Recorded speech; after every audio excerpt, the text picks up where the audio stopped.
Huddle up, my Falcon fans, huddle up. Welcome to another episode of Atlanta Falcons Fandemic, the heartbeat of the Dirty Birds faithful, where the fans never waver and the passion never dies. We rise up. I'm your host, Manuel McFarland, coming to you live from the heart of Falcon Nation.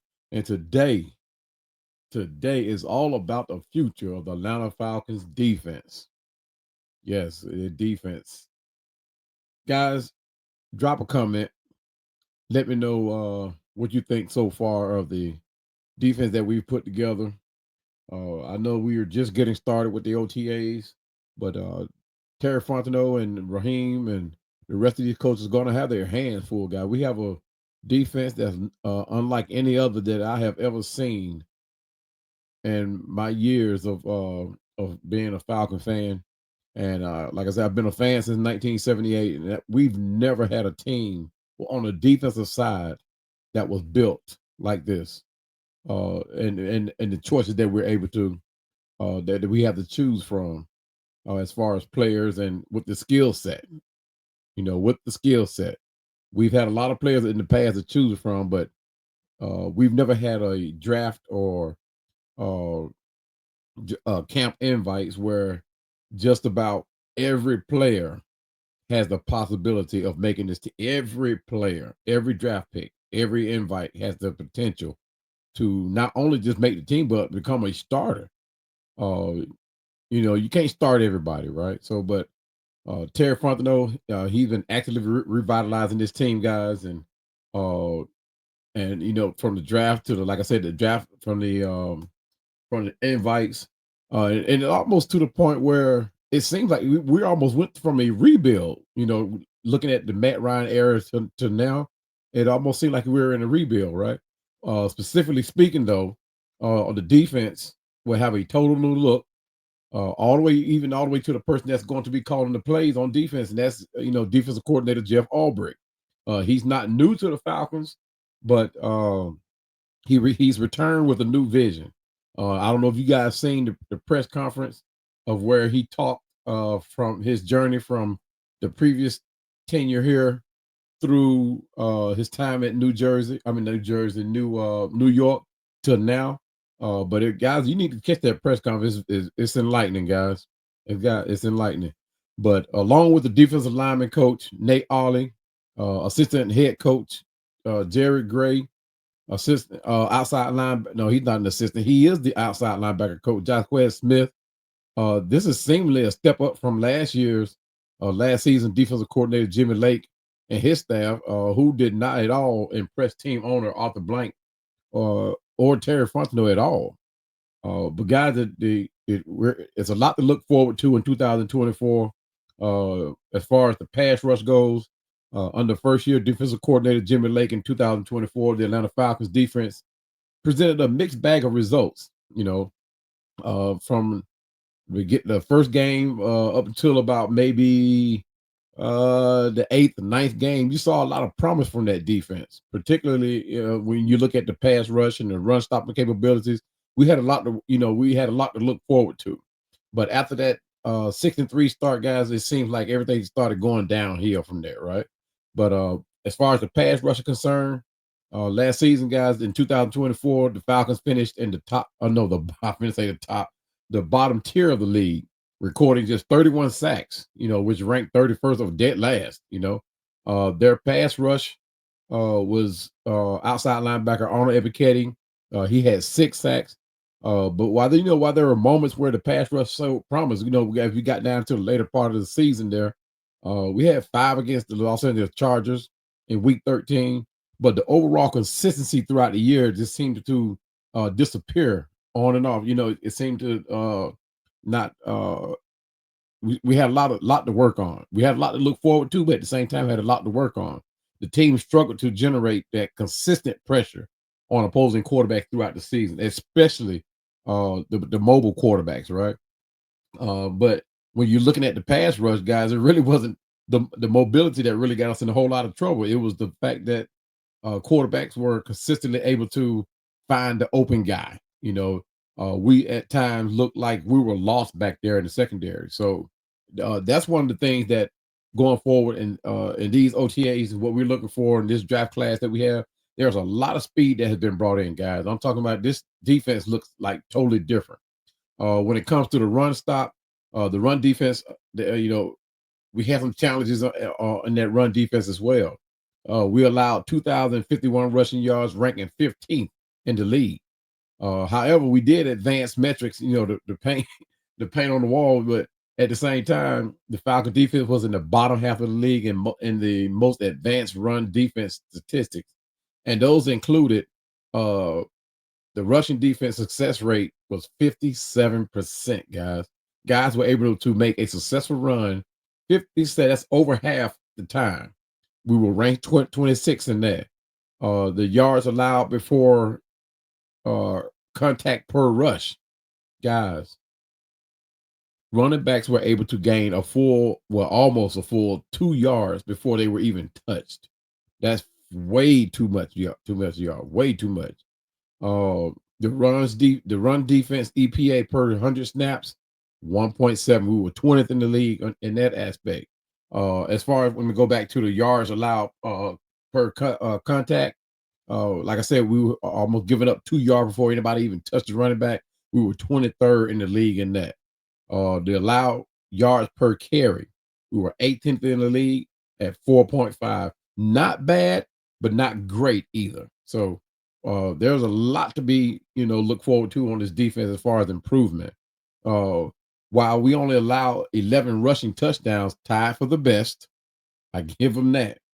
We only allow 11 rushing touchdowns, which is phenomenal. But teams were able to do pretty much perform at will with the run game, getting down the field, specifically on third downs, guys.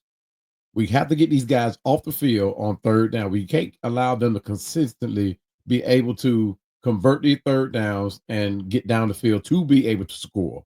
But like I said, when they did get down in there in the red zone, we only allow 11 rushing touchdowns. Uh, Now, Jimmy Lake he fell short of his task, guys, despite a talented defensive core. Because we had a lot of guys that could make plays. But for some reason, Jimmy Lake could not put this team together to perform consistently and at its expected level, because we did look good on paper. That whole front seven in the box, we looked good. Even in secondary, I mean, as far as defensive wise, we had people in place that could make plays. The only place that was kind of sketchy was that number 2 cornerback spot. But even then, on paper, like I said, we look good. But for some reason, Jimmy Lake and the decision that he were making could not get these players to perform consistently, right? And that's what it's all about, performing consistently. Uh, we also had a lack of consistent pressure, like I said earlier, the inability to generate a consistent pass rush. Uh, the secondary didn't put enough pressure on the receivers. We allowed quarterbacks more time to find open receivers. That has to come to an end, guys. And that's why we went and found speed. All these ball hawks that were in the draft. We went after these guys and got a couple of them. Even in the not undrafted free agent, in the camp invites, we brought back people who initially uh, tried out for the team, didn't quite make it for some reason or another, but they had been invited back to camp to be able to compete for a spot. So camp is going to be very competitive, and I look forward to seeing it. We had an ineffective run defense at the time of attack. The statistics stated that the defensive line and the linebacker struggled to consistently disrupt running plays at the line of scrimmage. Like I said earlier, we finished 23rd in the league, bottom half of the league, guys. That has to improve, leading opponents to gain more yards before contact. You guys, like I said, 23rd in the league, we were almost the worst team in the league. Almost 2 yards a carry before anybody even touch a running back. And you allow a good running back to gain 2 yards before anybody even touch him, there's a possibility that running back will be able to open up for more. And this, to me, this is probably the worst area where we struggled with in last season, and that was third down and red zone struggles. Third down and red zone struggles. Uh, while not solely run or pass rush related, the Falcons defense struggled significantly on the third downs, allowing 45.2% conversion rate. That's the second worst in the NFL. 45.2. Man, I tell you, I mean, I dread those third downs, guys. I mean, I'm always on my seat, edge of my seat anyway. But on third down, when we're third and short, third and long, and that's why teams are a lot of teams opt to go for it on third and long, against us because we're it's more of a chance that they will get it as opposed to not getting it. You know, especially in the red zone. In the red zone, guys, I mean, it was crazy. 64.9%, guys. That's that's way over half teams of scoring on us ended up scoring on us, in the red zone. You know, so it's a whole lot of issues on I'm not gonna say a whole lot. To me, that third down and red zone struggle is the most important part for us. I mean, outside of everything else, the inability to stop the run, and the inability to stop the big plays downfield, that red zone and the third down. Those are the two things that will wear your defense down, especially with a run defense. And once they get into the red zone, they continue to have uh,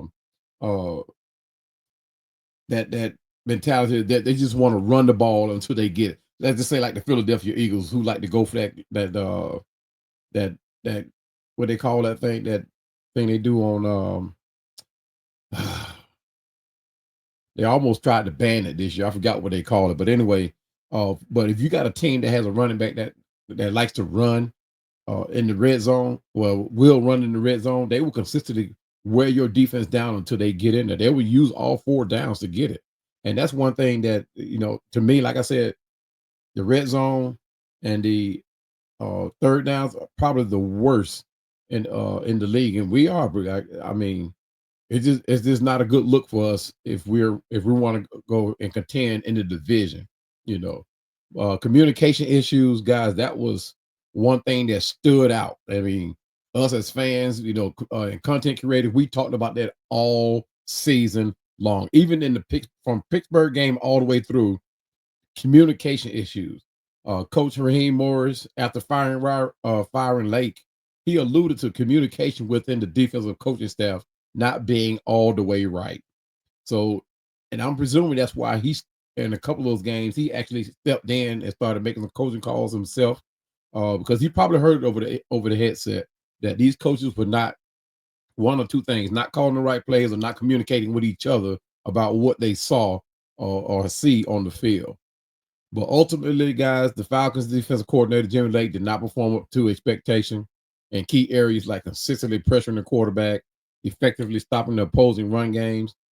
This contributed to the team finishing with an 8-9 record and missing the playoffs. Uh, and it led to Jimmy Lake dismissal. I mean, what more did you when you have fans, guys, talking during the season, and they pay attention to these content creators too that like to go live during the game or give a good content after the game. These guys, they pay attention to these content that get put out. So if we're talking about it either at halftime and beyond or whatever, guys, they hear it. I mean, it's not good when you consistently hear that Jimmy Lake is not getting it done. Jimmy Lake is not getting it done. After just about every game, country creators were talking about Jimmy Lake not being experienced enough to, jump in there and ask for help. Let's put it like that. If y'all don't remember in that movie, in Denzel's movie, Remember the Titans. Remember what finally broke Coach Yokes? He was getting his butt whooped in the playoffs. He had to ask for help, and that's what Jimmy Lake needed to do. He needed to uh look at Raheem Morris and say, "Hey man, I need some help. They are kicking my butt out there. I need your help." That's what he should have did. That probably would have saved his job. But his ego got in the way, just like the ego got into Shanahan's way in the Super Bowl. It did the same thing for Jimmy Lake. Ask for help. It's not a bad thing to ask for help, especially for a first year coordinator. But right now, guys, in comes former assistant coach Jeff Ulbrich, who was here for 6 seasons with us, and he served alongside defensive coordinator Raheem Morris, who was probably his. He should have chosen him in the first place, but at that time, Jeff Ulbrich was going through his thing up in New York with the Jets. So, but anyway, but while Jimmy Lake, I mean not Jimmy Lake, while Jeff Ulbrich was in New York, he learned a very valuable lesson. He did. I'm not going to go into the details because this is not what this video is about. But the finger pointing, and this is what he said in his press conference. The he said and she said, but it was when he was promoted to head coach, he pretty much had to rely on his assistants. You know, being a first year head coach, he had to rely on them. Yes, he had a lot of experience coaching, but as head coach, he tried to use that uh he tried to go and rely on his assistants, which didn't turn out very well. Uh, and his assistants had been there longer than he had. They had been there through 2 or 3 coaching changes, and as far under Aaron Rodgers. But you think the problem was up in New York for him was those coaches were not being forthcoming or on the up and up, for whatever reason. They did not communicate well with Jeff Ulbrich during the games, during the practice, or otherwise. So it did not end well.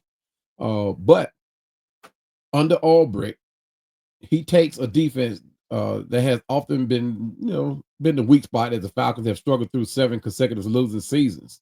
And despite a late season surge in sacks, Atlanta still couldn't build on a 6-3 start under Morris. The Falcons also allowed a combined 74 points. Wow. And back-to-back losses to close the season for an 8-9 finish.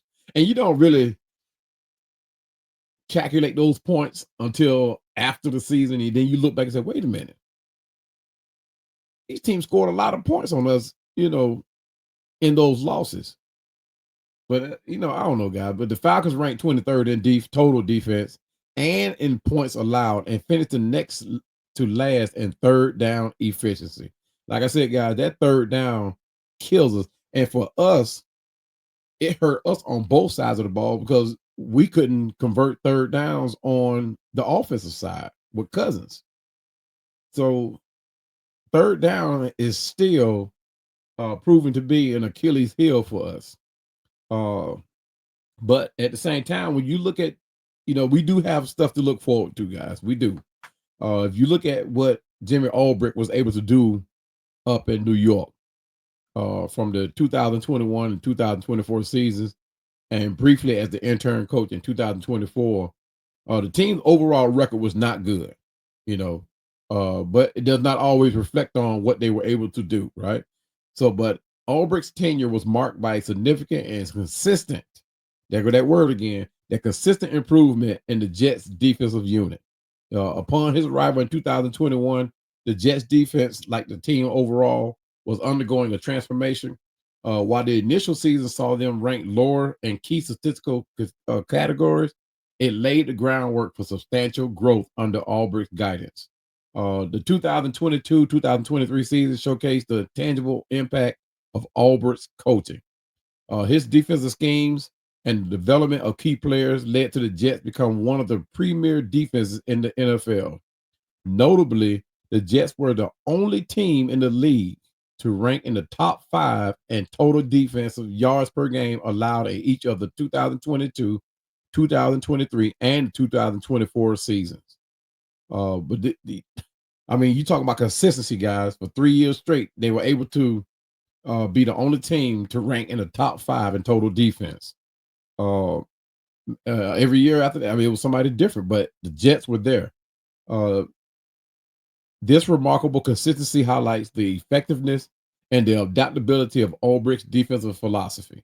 Speaking of key players development, Jeff Ulbrich's tenure as defensive coordinator for the New York Jets, 2021 to 2024, several players earned Pro Bowl selections. C.J. Mosley, linebacker, selected to the 2022 Pro Bowl. Defensive lineman Quinyon Williams. He was selected to the 2022 and the 2023 Super Bowl Pro Bowl. Cornerback Sauce Gardner selected to the Pro Bowl in 2022 and 2023, and defensive end Jermaine Johnson selected to the Pro Bowl in 2023. So these selections highlighted the fact that the individual talent within the Jets defense flourished under Ulbrich's coaching. Because before then, guys, they hadn't made a Super Bowl. A Super Bowl. Oh, there I go again. They hadn't made the Pro Bowl. But also take note, Falcon fans, these players flourished in the exact positions that Terry Fontenot has drafted heavy for. Y'all notice that? We had what? Had two linebackers. No, we had a linebacker, a defensive lineman, cornerback, and a defensive end. All positions that we have drafted heavy for. So we got something to look for when Jeff Ulbrich take over on this defense. It seems like he can get these players to step up to potential to be able to play and go on to play in a Pro Bowl. Furthermore, the Jets pass defense under Ulbrich was consistently elite, which is one area that hurt us. They also ranked in the top 5 in pass defense in each of the same 3 seasons, 2022, 2023, and 2024. And consistently that's consistency, right? And that's what we're looking for. This is what we want to do. And they also demonstrated the ability to consistently shut down the opposing aerial attacks.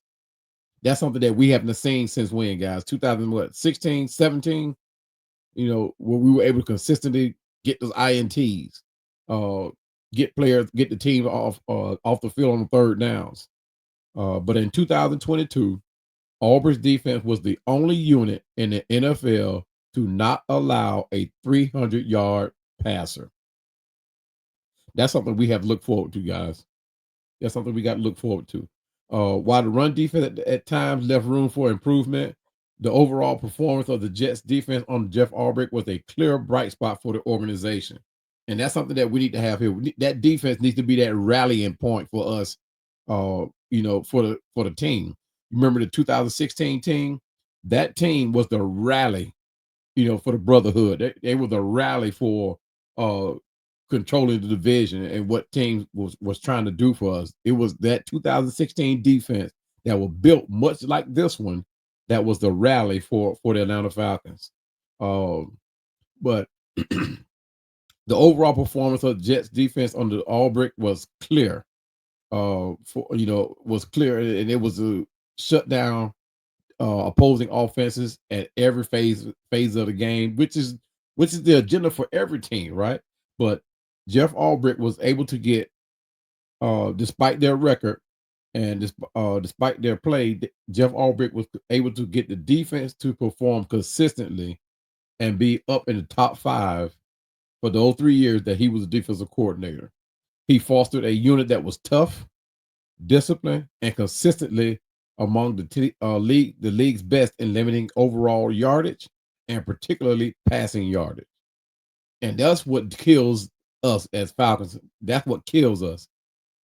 Passing yards, those third downs, when teams opt to go for it on third down, for some reason that they easily find receivers, converting their third down. So, and that's something that Ulbrich, excuse me, guys, that he preaches, that stopping the getting pressure on that quarterback, getting that quarterback making decisions that's unbecoming of a play, right? So let's look forward to that. Hopefully, that's one of the things that he brings here in Atlanta. But his key moments, his key defensive moments, rather, in New York, there was the 2022 turnaround after ranking last in both points and yards allowed in 2021. The Jets defense under Ulbrich catapulted to 4th in the league in both categories. So they went from the bottom half of the league, they were last in the league, to be number 4th, to be the 4th best in the league. and over a year. 1 year, one season, he turned that defense around. And that's what we got to look forward to, guys, with Jeff Ulbrich. Um, he was consistently have his team in the top 5. And I looked it up, guys. 2022, 2023, 2024, he was able to keep his team in the top 5 ranking in defense for 3 consecutive seasons, and which is a testament, guys, to the way he has excellence sustained under his leadership. It seemed like he comes in, he set the standard, demand the expectations, and I don't know about holding people accountable, but I'm thinking he's going to do that. It's either you get the job done, or we got somebody behind you that's going to be able to do it for me.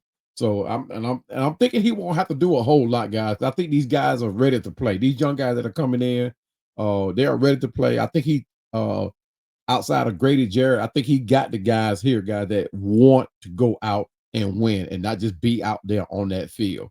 And I hate to say it about Matthew Judon, but he just didn't look like he wanted to play anymore. He was just out there, just you know, running around.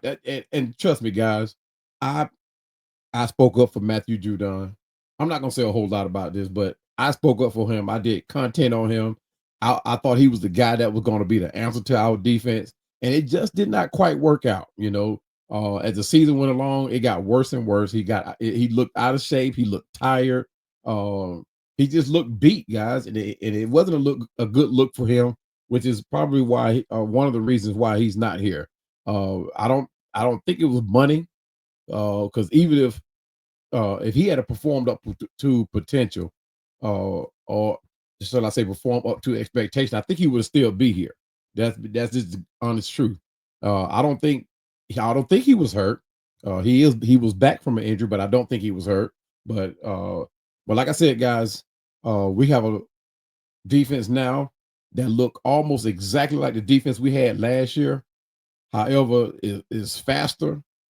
They're younger, and surely the tackling was surely improved. I mean, all these guys are known to tackle, so uh and all of this equates to one thing, guys: a dominant offense, which is what Jeff Ulbrich likes to create, and he can do it with this bunch.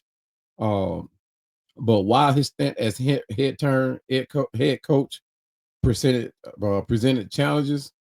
Jeff Albrich's primary impact on the New York Jets was the establishment and maintenance of a consistently high performing defense that was a hallmark of the team during his time as the defensive coordinator.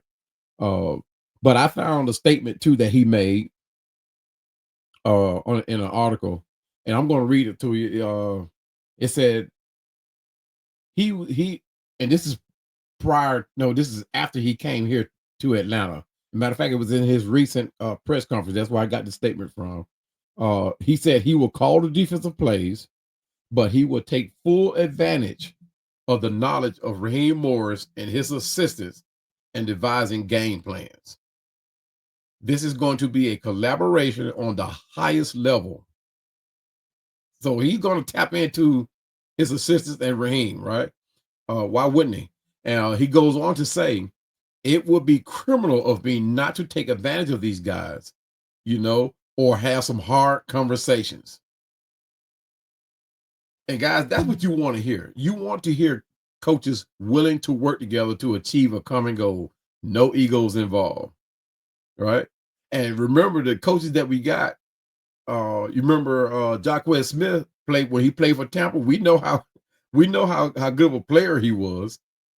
So if he can make that transition to that into, teaching and coaching up James Pierce Jr., Jalen Walker, Zach Harrison, if he can train these guys up to play like he played or anywhere close to it, guys, we're going to have one of the most dominant defenses in the league, if not the most dominant defense.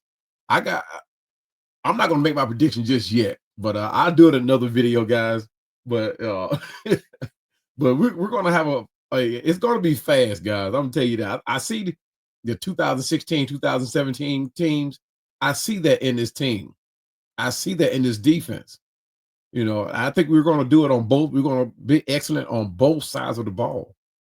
Barring and like Raheem Morris kept hitting on in his press conference. If we can keep everybody healthy, guys, we're going to be dominant on both sides of the ball, but hands down.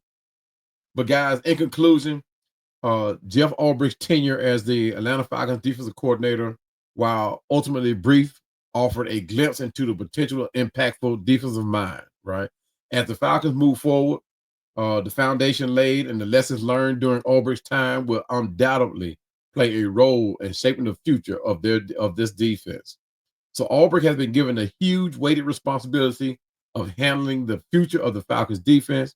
Terry Fontenot had done Ulbrich a huge service of drafting and acquiring some of the best defensive pieces in college football. Pieces like James Pierce Jr., who Ulbrich has already said that he was potentially the best edge rusher in the draft.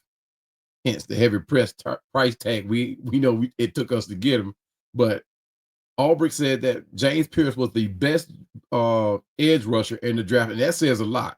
That conviction in Pierce is saying that Pierce is either going to be the starter or the number two in the lineup as starting edge rusher. I got my guess is he's going to be the starter by the end of training camp, guys. I think that right now he might as well get in his mind that he's going to start. He has to come out and perform. The chess moves didn't stop there for Terry Fontenot.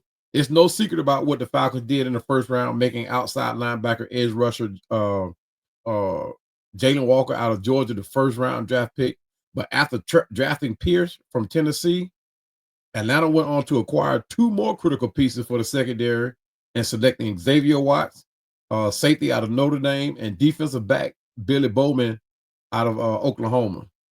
We got those two right there. I could not understand with other safeties that were picked in the and defensive back that were picked previously in the draft, why these two right here did not get drafted at all.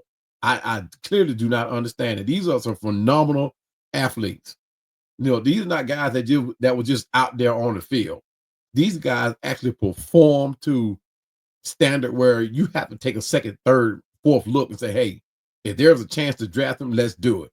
But for some reason, they fell out of the draft. Well, Xavier didn't, but he fell kind of low in the draft, lower than I expected him to. But we nabbed him, guys. We nabbed him. So and that's a bonus for us. But yeah, guys, you're right. As of right now, we don't know what we have in these guys. But one thing for sure, Jeff Ulbrich has a way of turning out Pro Bowl players out of players with these types of skill sets, like I mentioned earlier. And there's only one way to make Pro Bowl. There's only one way to make plays. And these guys are playmakers. With the addition of these guys, this defense looks just like last year's defense. Like I said earlier, only younger, they're faster, and the tackling is sure to improve because all of them tackle very well. The ball hawk skill, the new addition that it brings to the secondary is sure to raise the INT, the interceptions we've been looking for since 2016.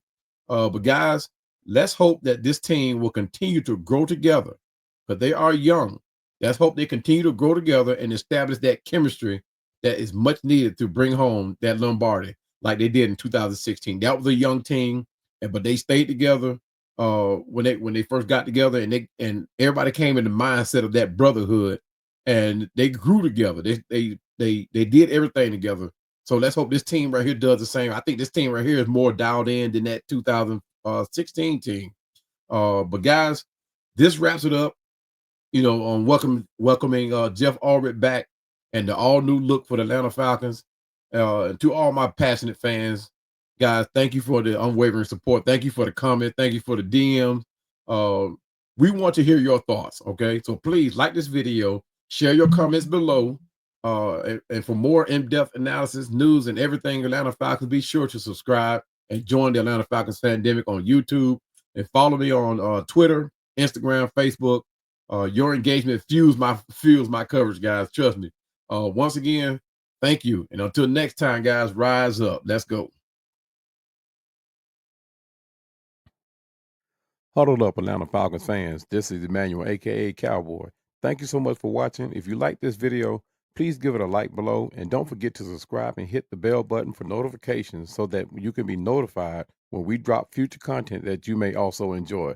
So until then, thanks again and see you at the Super Bowl. Rise up. Huddled up.